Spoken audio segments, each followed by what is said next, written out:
Hello, hello, Scorpio Collective. Ako po si James from James Tarot PH. Ito po ang inyong weekly reading for November 24 hanggang November 30. Sa Scorpio, nasa dulo na tayo ng Nobyembre at konting kembot na lang ipasko na. So, let's see kung ano po naghihintay sa inyo sa huling linggo ng November. So, let's begin. Inhale and exhale at the center of your reading, the Devil card. So wag mo tong katakutan, may lesson dito, meron tayong dapat himayin, so don't worry. In the area of what you want, you have the Nine of Swords. Yes, connected ito. Mamaya pag-usapan natin. In the area of what you need, you have the Seven of Pentacles. Yes. In the area of what's affecting your current energy, you have the Hierophant. Wow, beautiful. In the area of your near future, you have the Nine of Wands. Beautiful. 99 is here. So mamaya pag-usapan natin kung ano ibig sabihin ng angel number na yan. In the area of your challenge, you have the Ace of Wands. In the area of your fortune, you have the Page of Swords. In the area of your divine messages, the Queen of Swords. Ooh, beautiful, beautiful.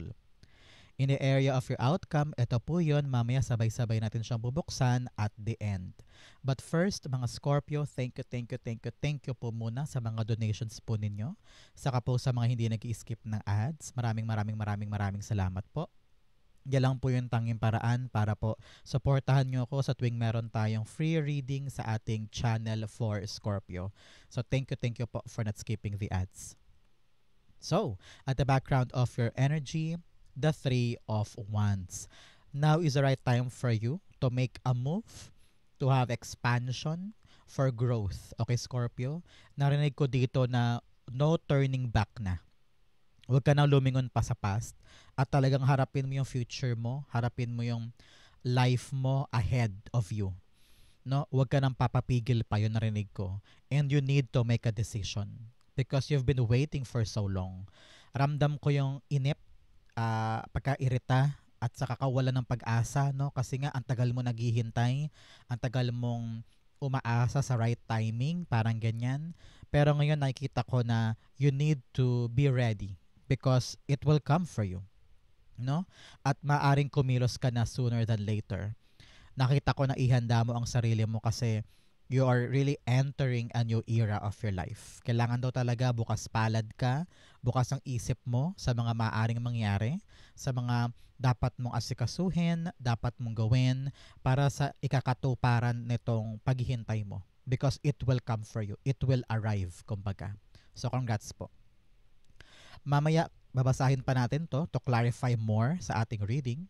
But in the center, in your core energy, napaka-interesting nito, the Devil card. This week, Scorpio, sabi na yung spirit guides, you need to let go. Let go of something na alam mong hindi na para sa'yo.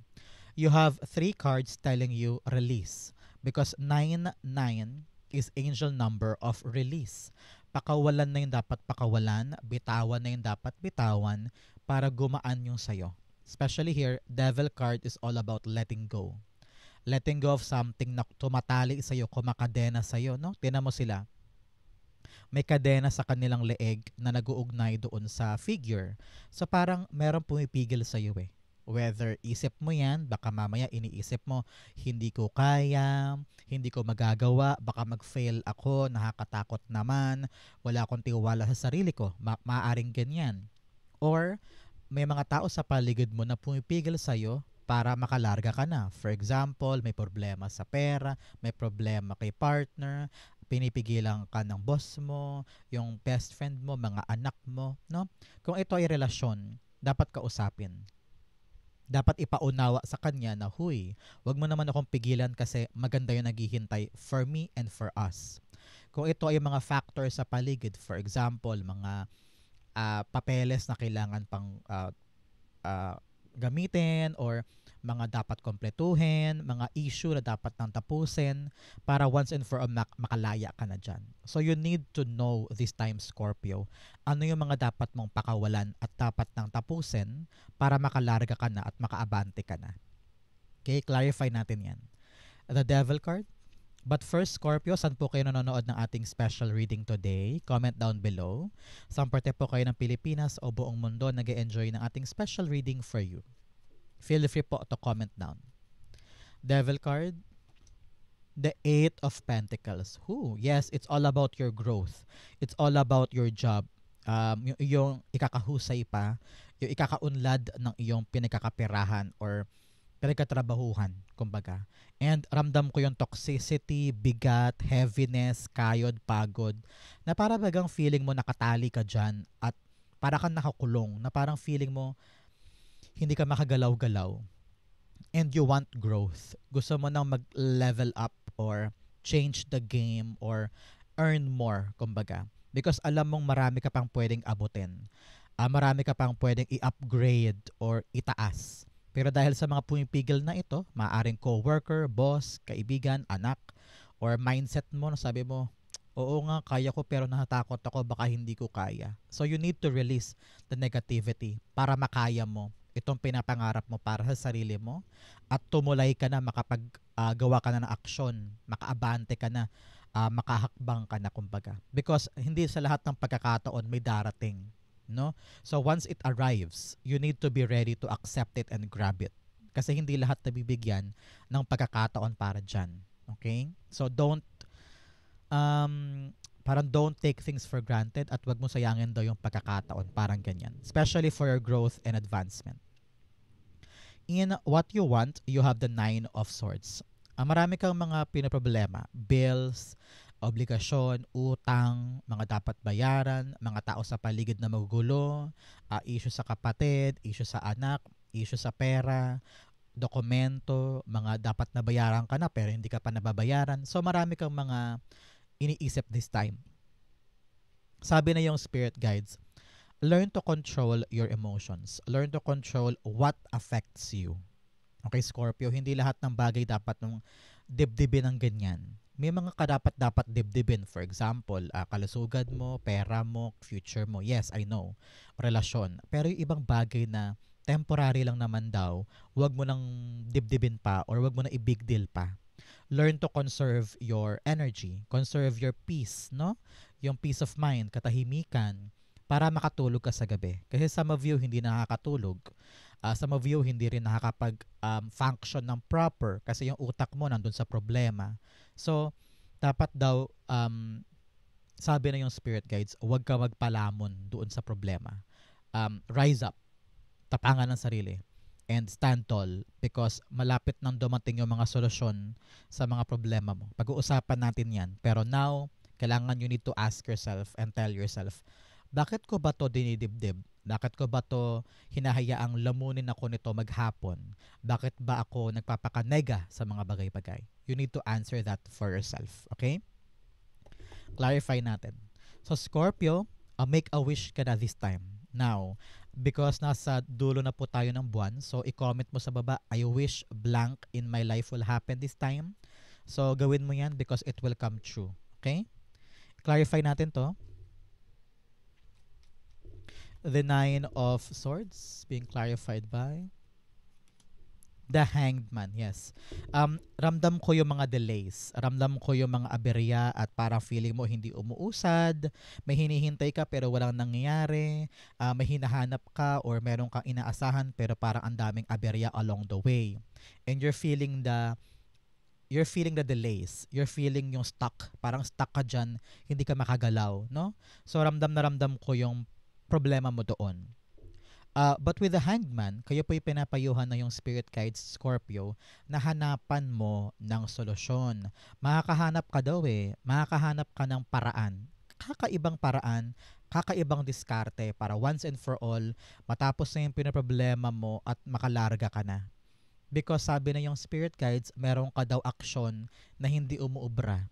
Para ka nagsusuksok ng maling susi sa maling doorknob. Pinipilit mo, hindi nga gumagana. So, maghanap ka daw ng ibang paraan, ibang idea, para this time around gumana na. Masolve na lahat ng iniisip mo. Kaya huwag kang maupo dyan at puro iyak ka na iyak sa isang problema. Hanapan mo yan.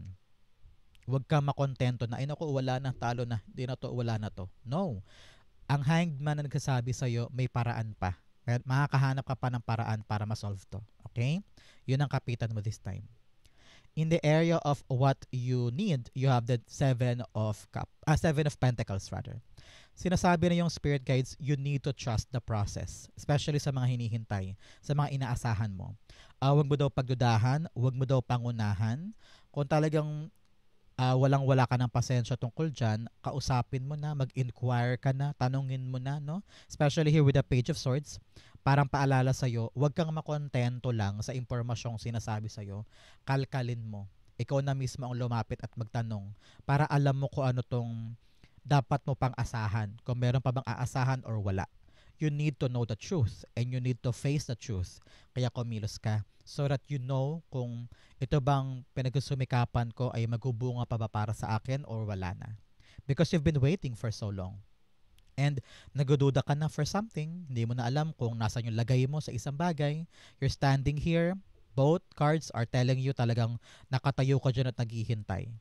Para alam mo yung lagay mo at posisyon mo, ask them, kumpirmahin, lakarin, tignan na, no? So that you will know what to do next. Okay? Seven of Pentacles rather. The Strength card. Yes, magpakatatag ka. Magkaroon ka ng lakas ng loob, tibay ng loob na harapin. Kung talagang walang-wala na yan, bitawan mo na. Okay? Learn to move on. Depende to sa mga marirealize mo at malalaman mo. Kaya importante talaga na harapin.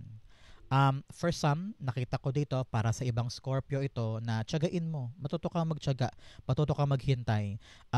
Magkaroon ka ng kapayapaan sa puso mo na, okay, hihintayin ko to, hindi ako matataranta, hindi ako magmamadali, no rush decisions, I'm gonna be calm and collected sa paghihintay ko sa bagay na ito. Kung talagang Scorpio ha, kung talagang ito'y importante sa'yo at ito talaga yung kinakapitan mo, inaasahan mo na bagay na hinihintay mo, then tiyagain mo. Magkaroon ka ng lakas sa loob na harapin to. Ask them. Sabi mo, huy, may hinihintay po ako. Ano po bang update? Ano po bang status? Para alam mo yung lagay mo at alam mo yung dapat pang i-effort sa bagay na ito. Okay? Napaka-importante niyan. In what's affecting your current energy, you have the Hierophant. Sabi rito, you need higher knowledge. Okay? Kailangan paganahin mo ang isip mo this time. Kailangan matalino ka this time. If you need guidance from a pastor, from your teacher, from your parents, from your kids, na talaga magbibigay sa iyo ng malawak ng pangunawa sa mga bagay-bagay para madali ka na makabitaw sa mga bagay na humaharang sa success mo. Okay? Because marami kang pwedeng abutin. Nag-excel ka eh, umaangat ka na eh, with the Eight of Pentacles eh. Ramdam ko yung uhaw at gutom mo sa tagumpay. Kayang-kaya mo daw to. Pero kailangan mo munang lagpasan to mga negative na ito.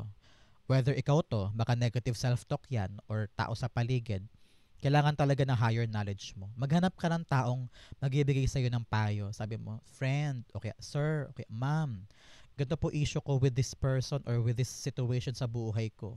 Itong guidance ng taong ito ang magbibigay sa'yo ng lakas ng loob para harapin yung dapat harapin, mag-advance at makabitaw na sa dapat bitawan.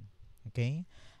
Hierophant also, parang sinasabihan ka na yung spirit guides na palakasin mo ang iyong spiritual power. Magsimba, magdasal, go to your church, kung ano man po ang religion ninyo. Palakasin mo yung spiritual mong pananalig para lumakas ang loob mo na makabitaw sa mga to at harapin na yung advancement ng career mo or buhay mo. Okay?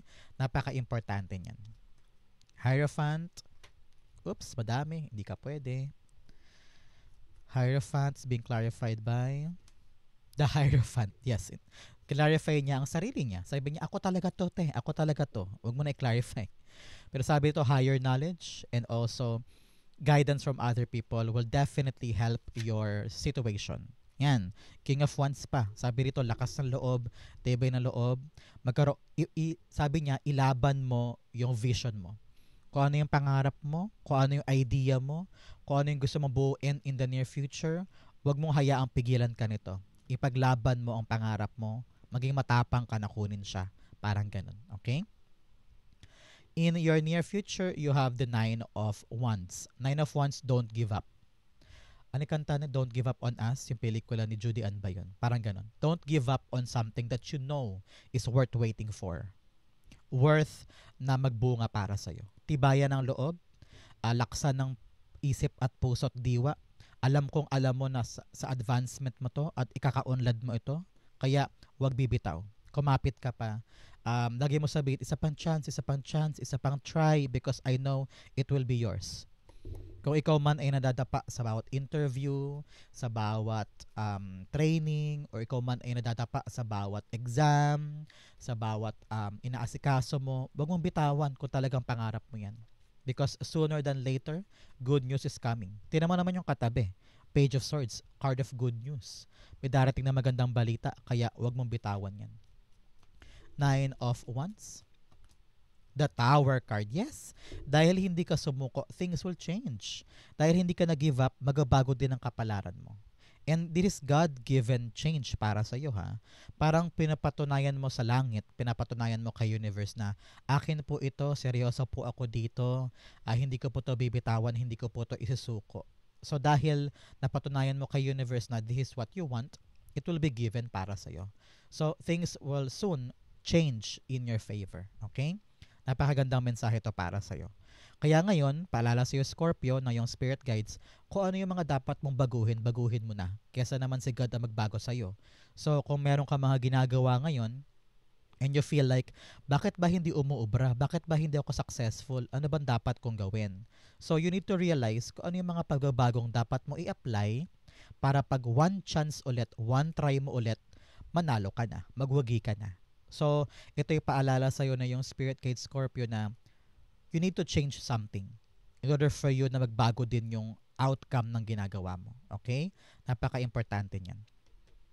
In your challenge, you have escapism. Iwas ka daw ng iwas tungkol sa mga bagay-bagay. Okay lang daw na bumitaw ka pa ng dalian para makahinga, para makapag-recharge, para makasagap ng sariwang hangin, pero dapat babalik ka pa rin to fix or face the problem. Hindi pwedeng iwas ka ng iwas kasi walang problema mong masasolve sa kakaiwas. You need to face it once and for all. You have control issues. Fear of losing power or false security leads to vulnerability. Release, trust, and empowerment. Yes, kaya ka na problema. Kasi takot ka na baka hindi maganap yung plano mo. Kinokontrol mo ang lahat. Kaya ngayon, kailangan mo mag-isip ng tama, lawakan ng isip mo na parang, ano ba yung dapat kong gawin? God, i-direct mo ako. Okay? Narinig ko rin dito, with the control of the devil card. Marami kang pwedeng abutin pero nagpapadala ka sa control. You need to free yourself so that you can see your potential. Okay? In your challenge, you have the Ace of Wands. Sabi dito, makakaisip ka ng tamang paraan. Makakaisip ka ng idea or plano. Pero takot kang i-execute. Takot kang gawin. Takot kang simulan. No? Nakatayo ka lang dito waiting for something to arrive. Pero meron kang daw maaring gawin. 3 of Wands plus 1 of Wands is 4 of Wands. 4 of Wands is a card of finish line. Card of meeting the threshold or milestone. Maabot mo yung milestone kapag nag 4 of Wands ka. Tatlo to plus 1. Nasa challenge mo pa siya. So parang sabi dito, you are having this plan or idea pero ayaw mo simulan. Nahatakot kang humakbang. Kasi nga wala kang lakas ng loob or wala kang confidence in doing so. Maaaring gumagana pa sa'yo tong self-limiting thoughts mo na baka hindi gumana, baka mag-fail lang, wag na. Pinapangunahan mo with negativity ito. Imbes na itry mo lang, subukan mo lang. Maaaring ito na pala yung chance mo for a better life, for growth and expansion na hinihintay mo. Pero dahil nga takot ka, ayaw mo simulan. Parang ganyan. Okay? Clarify natin to. The Ace of Wands. Oops. Tumapon. Okay, pasaway ang mga cards this time. Ace of Wands. The 4 of Swords. Yes, ikalma mo lang ang puso mo. Masyado kang nangangamba, masyado kang takot, masyado kang nag-overthink. You're thinking too much imbes na gawin mo lang yung makakaya mo. Sometimes daw simple lang. Simple lang naman yung gagawin mo eh. Yung plano mo simple, yung action mo simple, pero dahil pinapangunahan ka ng takot, kaba, control issues, past traumas, lalong nabibigatan. Kaya ngayon sabi rito with the 4 of Swords, do it lightly. Surrender the control. Surrender the perfectionism. Or surrender the pagpuwersa ng mga bagay-bagay na dapat mong gawin. Sabi dito, just do what you can and let God do the rest. Because Four of Swords is also a card of prayer, no? Meron kang dapat itaas na kay God. Sabi mo, God, ito lang po yung gagawin ko. Kayo na pong bahala for the rest. Samahan mo ko, tulungan mo ko, God. So, sabi dito, lakas ng loob, gawin mo yan, take action, maniwala ka sa ideas mo, maniwala ka sa plano mo, and then, isama mo si God sa bawat hakbang. Surrender to Him. Ibigay mo sa Kanya lahat ng alalahanin mo para gumaan ang pakiramdam mo. In your fortune, through gratitude, joy expands, grace, and gratitude. Sabi rito, you need to be grateful and thankful sa mga bagay na meron ka so that you will appreciate what you have. Alam ko marami ka pang gustong makuha sa buhay, marami ka pang gustong makamit, marami ka pang gustong maabot. Pero sa ngayon, kailangan daw pahalagahan mo yung meron ka so that alam mong pangalagaan yung mga ibibigay pa sa iyo ni God moving forward. You also have expand your horizon. Sabi rito, yabungin mo yung isip mo, palakihin mo yung mundo mo. Huwag kang makontento lang sa limitadong mundo na pinapatali ka ng kadenang yan. You need to explore and expand, okay? In your fortune, you have the Page of Swords. Yes, may darating sa iyong magandang balita this time, Scorpio. May text, chat, email kang makukuha. So, antabayanan mo yung mga GC mo ha, saka email accounts mo and your phone number because narinig ko na darating sa iyo yung good news patungkol sa mga hinihintay mo. So, congrats po. Ngayon, be ready. Habang nag-uusap tayo or after itong video na to, kung ano man yung hinihintay mo, pag-aralan mo na siya. Kailangan daw ikaw yung uri ng tao this time that you know how to search, study, alamin, kalkalin, maging curious, maging matanong, para kapag dumating na yung good news, alam mo na yung gagawin. Okay? So, congrats po. Like mo na tong video na to, i-claim mo na to, pagdating ng tawag ng good news sa'yo. Page of Swords. The Knight of Wands. Yes. I-claim mo talaga to. This is really a good reading for you. Wow. Knight of Wands and Page of Swords are both cards of good news. May darating sa iyong magandang balita, delivering of good news para sa iyo tungkol sa isang bagay na hinihintay mo. And sabi dito, go lang, sugod lang. Kunin mo, maging go-getter ka this time. Maging adventurous ka, maging palaban ka, and enjoy the process. Gamitin mo yung passion mo, gamitin mo yung love mo sa bagay na ito para maging fruitful siya sa'yo at magkaroon ng magandang outcome. Okay? So, narinig ko, enjoy mo lang. Pag dumating, punta ka doon. Huwag mo masyadong dibdibin, huwag mo masyadong katakutan. Enjoy the process. It will be something na talagang ikakatuwa mo along the way. So, congrats po. I-claim mo na to, i-like mo na to, the good adventure, the good news coming up, and you will see kung gaano ka ganda yung saysay ng bagong journey na to para sa'yo. So, congrats po. In your divine messages, you have hold your vision. Yes, ito yon with the King of Wands. Kung ano yung pangarap mo, idea mo, plano mo, keep that in your mind. Ipaglaban mo yan with the tulong ng mga taong ito para maikasakatuparan mo siya. You have luck is on your side. Nasa tabi mo daw ngayon yung swerte. So, napakaswerte mo this time, Scorpio, when it comes to your life. Okay? Especially sa mga hinihintay na tawag, text, email, or opportunity. In your divine messages, you have the Queen of Swords. Sabi dito, dapat Scorpio, ikaw ay palaban. Ikaw ay decisive, no? Hindi pwedeng, ay hindi ko po alam, ay hindi ko alam yan. Kailangan matuto kang maupo, tignan, mag-decide. Kailangan ikaw ay alam mo yung mga bagay na gusto mo at alam mo yung mga bagay na ayaw mo. Talikuran na ang past. You are now entering your beautiful present and promising future.